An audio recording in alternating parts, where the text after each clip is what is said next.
There are approximately 28,000 U.S. World War II veterans alive today.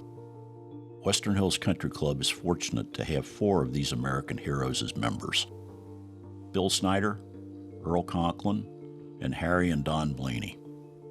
These gentlemen were part of the 16 million America's Greatest Generation that played a part in World War II. Earl was awarded the Purple Heart for wounds sustained by enemy fire on April 4, 1945, and Bill was awarded the Purple Heart with Gold Star for being wounded in action on 2 separate occasions. We thank these men and all their comrades in arms for their service and for providing the peace and prosperity that generations of Americans have enjoyed. We salute them. We hope you enjoy their stories. Before I get into all of this, I would like to make a couple of observations. War is hell. War's not like the movies. In the Marine Corps, you never moved at night. You're liable to get shot. We went to an island called Pavuvu, which was a very small island. We were using live fire, and we had a bazooka there. And I was worried about a bazooka. You put a missile in it, in effect, and the fellow in the back lines up all the wires and bing.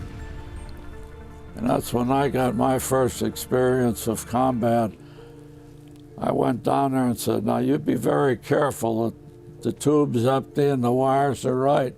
I got halfway back up on the hill, and that thing went off on the tube. Well, you just can imagine what happened. I followed, as I often did, whatever my older brother did, like join the Boy Scouts, then I joined the Boy Scouts. Go down to X High School, I went down to X High School. Everything he did, I did.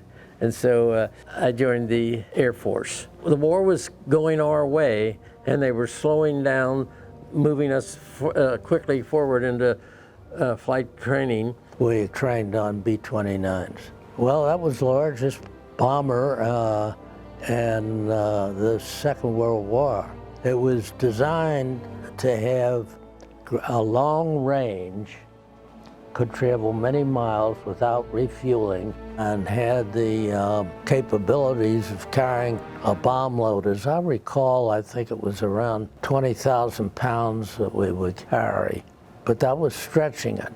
That's why it was so important to us to have the Marines go into and secure Iwo Jima, so that if coming back from the target, we had a place that if we were running quite low on fuel, or if we were damaged from enemy action and not capable of making it all the way back to our home base, we could land there at Iwo Jima as an emergency.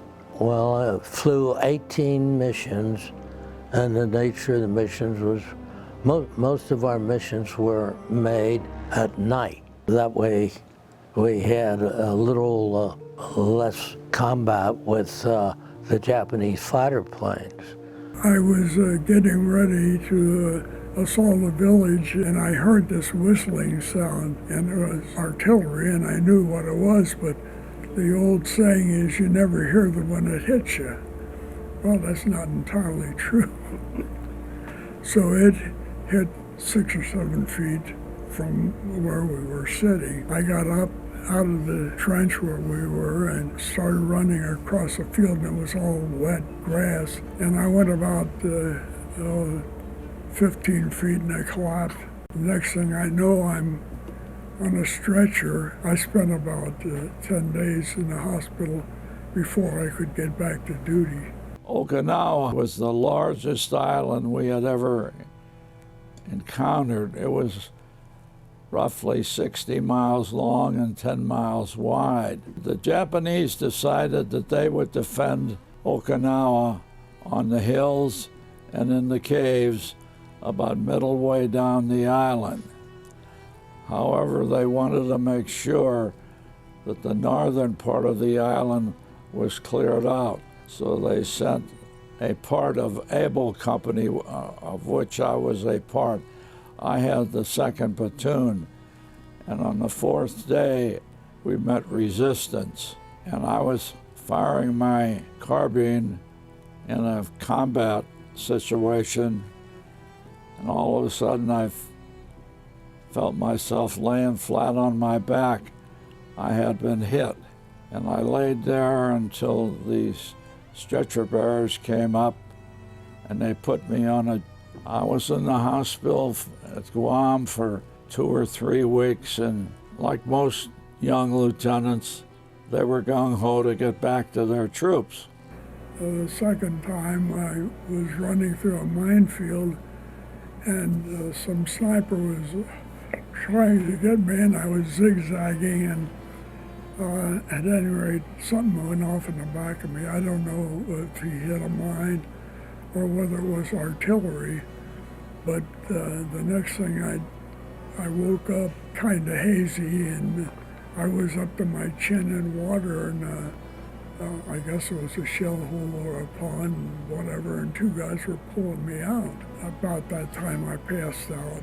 I woke up the next morning, I was kind of hazy about this, but I heard some people talking, and it was Graves registration. Well, they had left me outside on a stretcher with my poncho over me. I was able to reach out and grab a shoestring, and the guy says, "Holy shit, I think this one's alive." And then I woke up the next day, and they said that they had taken out 28 ordnance fragments from either whatever it was that blew up. And so I was in the hospital for another 10 days or so. On the 2nd of July, Sergeant Byrd came up to me and said, "Snyder," he says, "take your gear over to headquarters company." And I said, "Why am I doing that?" And he says, "Because you're going home. We got a directive that said all people with multiple Purple Hearts are to be shipped home." So that wasn't the worst news I ever heard. And that was basketball season when I went back. And we used to go to games after every game, we'd go down to the bar and be thankful we were there at the bar. God took care of us.